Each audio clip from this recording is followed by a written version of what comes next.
Hello, everybody. My name is Jay Bongo. I hope you're all having a very wonderful, if you're in the same state as me, morning. This is almost 8 a.m. in the morning, and I decided what better to do at 8 a.m. in the morning than talk about CD Projekt Red and Cyberpunk 2077. Believe me, I'm going to need that and a lot more to get through because we got a lot to talk about. We got a lot to talk about. Oh boy, we got a lot to talk about. So, here I was sitting in bed awake at 6 a.m. because I don't sleep and just pondering on, hey, I have a YouTube channel that I need to use. So, why not talk about relevant topics that interest people like me and people like you, gamers. We talk about stuff that interests us, like, why not, man? Why not? So, I'm like, okay, what's the most relevant topic I can think of? Cyberpunk 2077 immediately came to mind.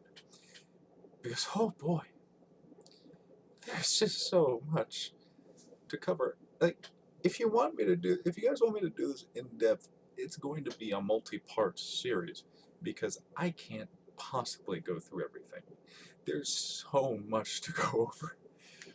So, this is going to be a very basic, oversimplified version of the events. And some interesting information that I have dug up that may or may not interest you.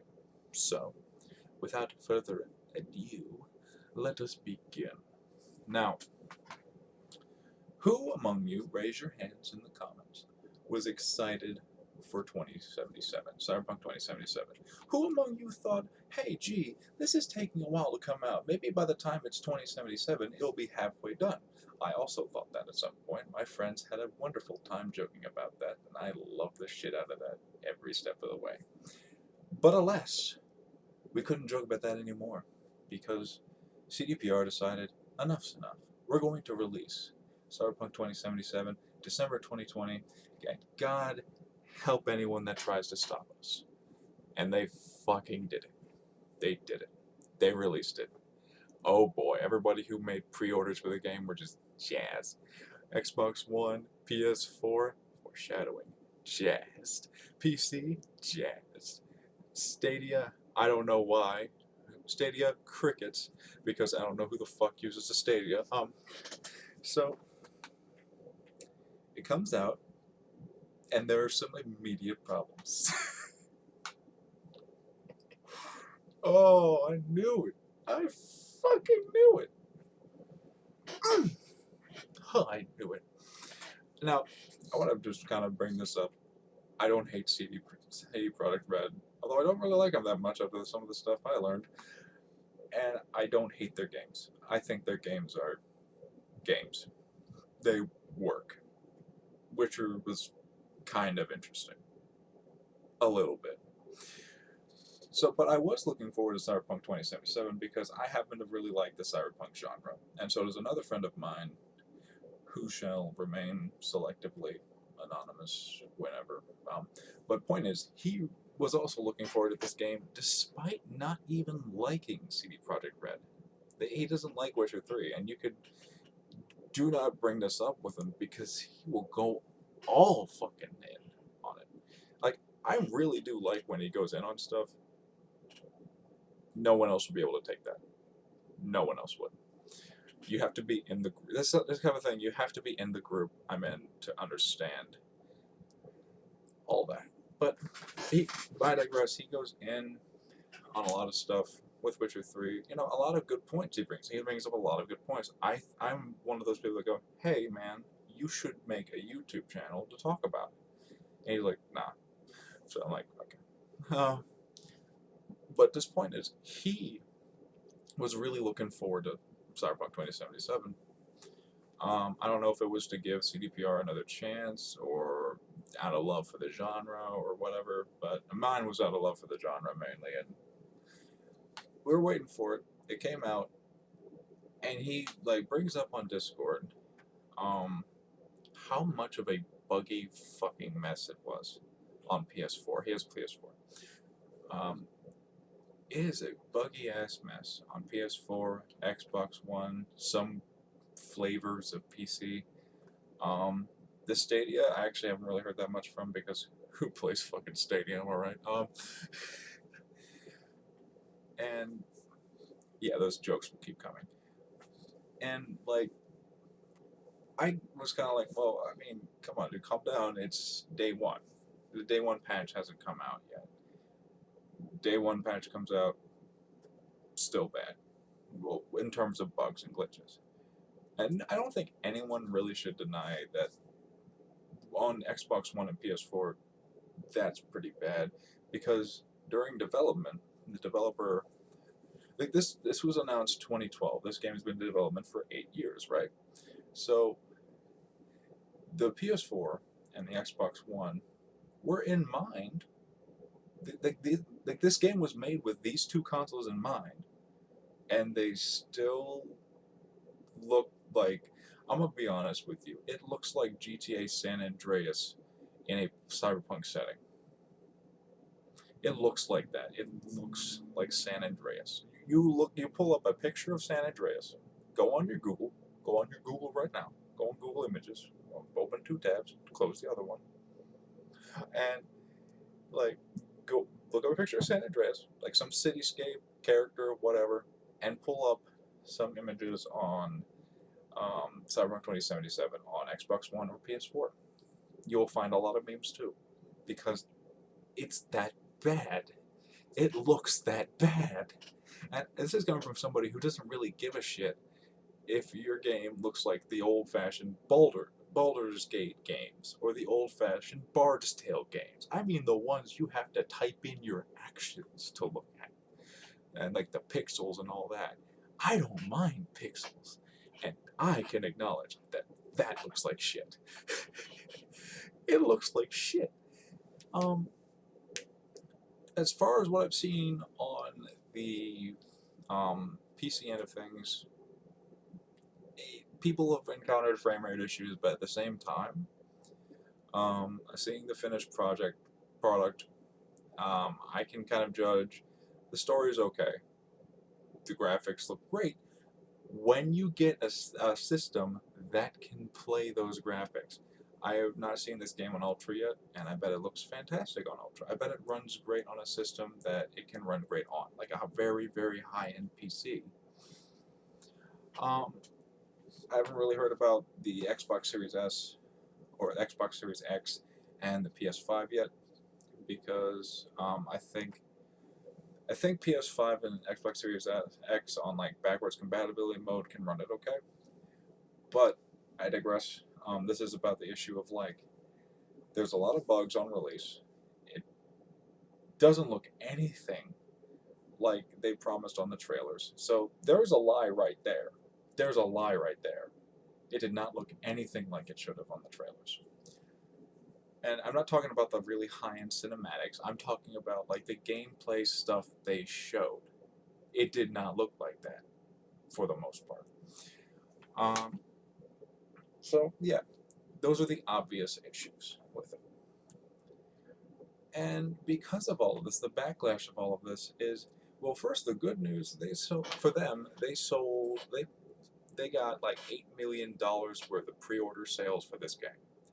Hey, guess what? You're gonna have to refund people now, and refund people they did, and they did so happily, admitting that yes, we did a boo boo. If you don't want to wait for updates, you can go to the PS4 store or the Microsoft store if you downloaded it there digitally, and you can beg for a refund. You get a refund, but the game's gonna be fixed, guys. And I believe that. I actually really do believe that.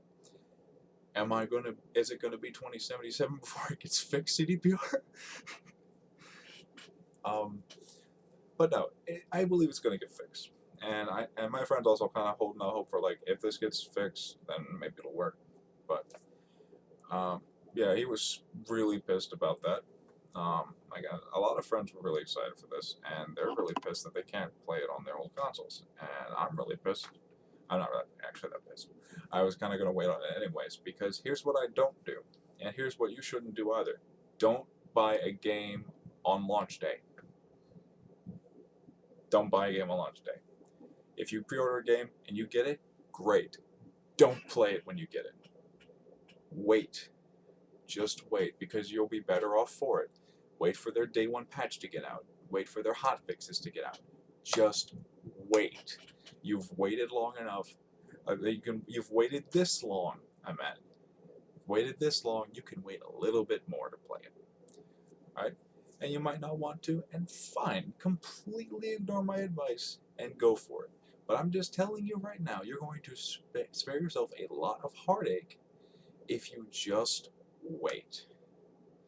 So on that note, not waiting isn't an option for Cyberpunk 2077. It's pretty much got to get fixed because a lot of the bugs are game breaking at worst and immersion breaking at best. And I've seen some of the immersion breaking ones, and they occurred at a really bad time.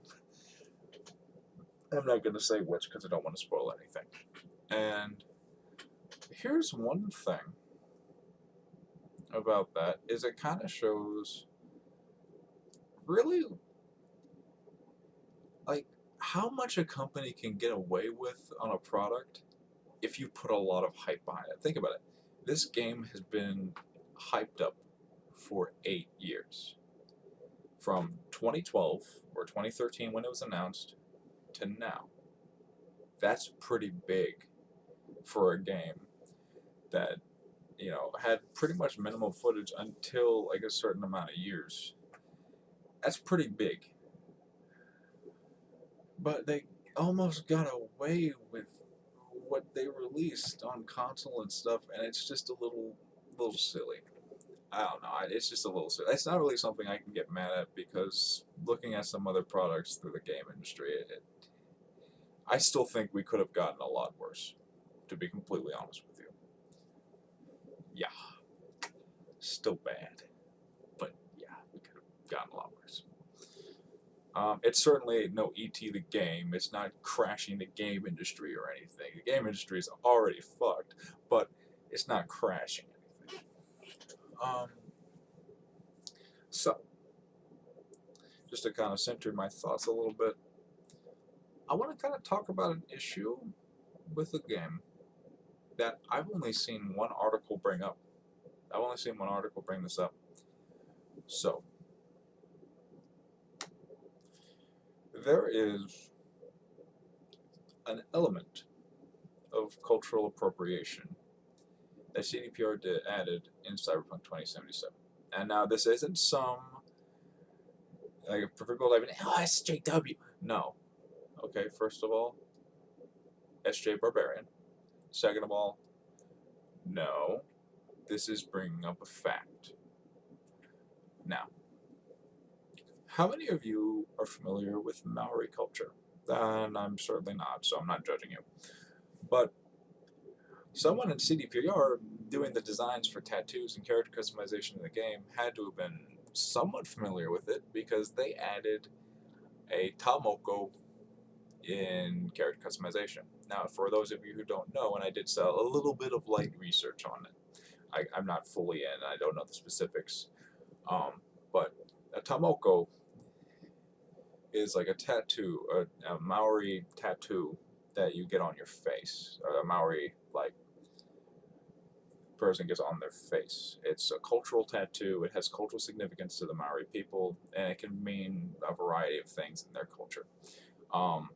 There's one tattoo that you can get in Cyberpunk that is a Maori design tattoo that you get from like pretty much the lower lip down, and that's a tamoko that usually females get in Maori culture. I think. Like I said, light research, very light research. That's not good. No, that's not good at all.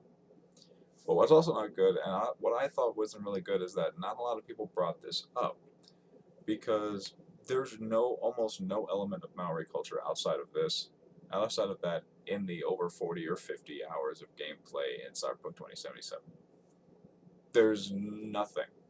There's nothing in reference to Maori culture. There's no real reason why that tattoo's there. It's just there to look cool. And that's kind of a big fucking problem. Because you can't have markings that are culturally significant to a group in a video game unless that has some meaning within the game. Story, side missions, whatever. Because if there's no cultural relevance to it being there, it shouldn't fucking be there. It's like cultural tattoos and stuff like that don't just exist for you to take and just have to look cool. There's got to be a meaning behind it. There's a meaning behind why Tomoko is there. There's a meaning behind why the Yakuza get tattoos, for instance. And it's okay for that to be in a video game because the tattoos do have meaning. A lot of characters bring up what that means. To have a symbol on your back for your gang buddies to follow, because they're looking at you taking charge, and they're looking at the freaking emblem on your back. There's meaning in that. Like, just to bring up Yakuza, because one, it's a great series and I love talking about it, and two, it shows what good symbolism is. There's symbolism for why that's there. There's symbolism for why Tomoko is there for a Maori tribesman or a Maori person. There's a reason why that's there. You can't just put that in your game to look cool. And I don't know what dev was doing design for that, and just was like, oh, let me just look on Google, a cool fucking tattoo for reference. Oh, I got that. I'm gonna go with that. Oh, fuck it, why not? No, it's important that devs do their research on certain stuff before they add it into the game. And like one thing they could have done is have it be an unlockable customization for like, but not necessarily Tomoko, but like maybe a tattoo that's like non-super affiliated, or maybe a tattoo that's kind of like okay to have even though you're not like of Maori descent or anything like that. But as like a reward for a side mission, like you're saving this Maori tattoo artist from Arasaka. We think of a simple storyline like that. Arasaka, Militech, trying to shut this dude down because you fill in that blank, and you step in, you be a good human being, you stop that, and this guy's like, hey man, let me hook you up with some tattoos that you can have, but not a Tomoko, because you can't have that because that has a different fucking meaning. Like, that's something I wanted to bring up because cultural appropriation does exist a lot in certain art forms, in movies, in TV shows, in video games, and I'm not going to say shut these down because that would pretty much be eliminating like half of my fucking hobbies right there. No, but it's important to make sure that instances of that are reported, instances of that are brought up, because like as shitty and unprofessional as mine sounded, it is important to get the fucking message out there any way you can. And think about it this way: somebody looks at this video and goes, "Hey, there's something that this guy could have explained better. Let me do that." And the message circulates because the bigger message is important. That shouldn't have been there. Knife hands. But here's the thing. Bottom line is, Cyberpunk 2077 still has a chance to be a good game, despite all of this shit, even the cultural appropriation shit I brought up. They can iron that shit out. They're probably just going to get rid of that design instead of just going, oh, well, we really like that design. We'll try to work with somebody who's of Maori descent and works with game developers and see if we can, work around that. And see what we can do, see what we can add. But what they're probably going to do is just get rid of the design, which is probably their safest bet, to be honest. There's a lot of fixing they need to do, a lot of changes they need to do. They almost need to rework this new game. They need to rework this new game. on some extent, because it did not meet consumer expectations. It did not meet consumer expectations at all. It didn't meet my consumer expectations. It didn't meet my friend who was looking forward to this consumer expectations. And I bet if any of what I've said, any of my rambling, my stuttering, pausing, rambling, got through to any of you, or like set off something inside you here that's like, hey, you know what? It didn't really meet my consumer expectations. It definitely didn't meet it. All right, I want this to be a good game. I think it is a good game based on what I've seen. But I think we all can kind of come to an understanding in the end that despite what it could be, it isn't that right now. And it's important that that message, as harped on and harped on and harped on as it is, needs to be said. It needs to be said. Because if you don't call out game companies on shit like this, they're going to keep giving you half-baked, half-done products, and then you get this all, if you want us to fix certain aspects of the game, we have that available in DLC. You know, like Call of Duty does sometimes, like Warcraft 3 Reforged tried to do with some of its features. Like they have like a what do they call it now? It's like some progress bar or something that they're like, oh yeah, you get to like it's like a tier system game companies do, like, oh, roadmap. It's like a roadmap of like changes they want to add, to a game that should have had that basic feature. Yeah, you get your basic features as DLC guy. Yeah, I'm tired of that shit. And if you're a gamer, you're probably tired of that shit too. And I wanted to bring up this because I don't have these kind of videos that often where I just kind of bring up a topic, shit it out in the internet, and wonder what you all think. Okay. There's definitely some points I could have explained better, and I don't mind if you bring that up in the comments. I don't like if you're like, "Hey, Jay, you're a bit tone deaf here." Like, I can fix that. That's fine. You could have edited this to be a little bit more concise. I will work with that. I am not great at editing, but I will do that anyways. I I want to make content that you guys like. I want to make content that I like, and I like talking about and rambling about shit like this. So, if you enjoyed that ramble, please consider doing me a like, doing me a subscribe. You feel free to bitch slap that bell icon while you're at it. I hate it. You hate it. Just fucking slap it. Just so that YouTube will stop fucking telling you automatically to fucking do it. Because apparently we have to. We gotta do that. And I don't like doing that. I don't like telling people to like, subscribe. Don't forget to follow me on Twitter, MySpace, Craigslist. Get my stuff on Craigslist. Yeah, I don't like fucking doing that. But I digress. It is a bit necessary. So if you guys like this video, base point, just consider liking and subscribing, and sharing this with people. I want to get this conversation going around. Like, what do you all think of Cyberpunk 2077? I'm only getting the popular people's view on it, and like other negative-ish views on it. I want a more balanced perspective. I want to kind of see what other people think. So let me know what you think in the comments. I have been Jay Bongo. You have been awesome, and I will see you in the next video. Bye-bye.